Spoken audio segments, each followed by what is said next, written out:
એ પ્રસંગ ઇદમ સાંભળી આવ્યો. એન્જિયોગ્રાફી બાદ કેથ લેબના અનુભવોની વાત નીકળતા સેવક સંતે સ્વામીશ્રીને પૂછ્યું, એન્જિયોગ્રાફી દરમિયાન આપને કોઈ ટેન્શન ન થયું? સ્વામીશ્રી કહે, ટેન્શન શેનું રહે?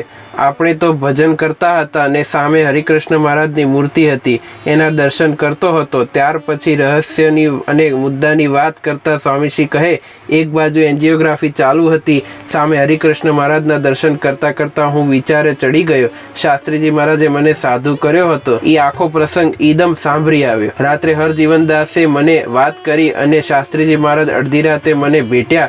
સવારે યોગી બાપાને મહાપૂજા મોડી કરવાની સૂચના આપી. દીક્ષા આપતી વખતે જોગી બાપા સામે બેઠા હતા, શાસ્ત્રીજી મહારાજ બેઠા હતા અને અક્ષરદેરીના દીક્ષાવિધિ ચાલુ હતો.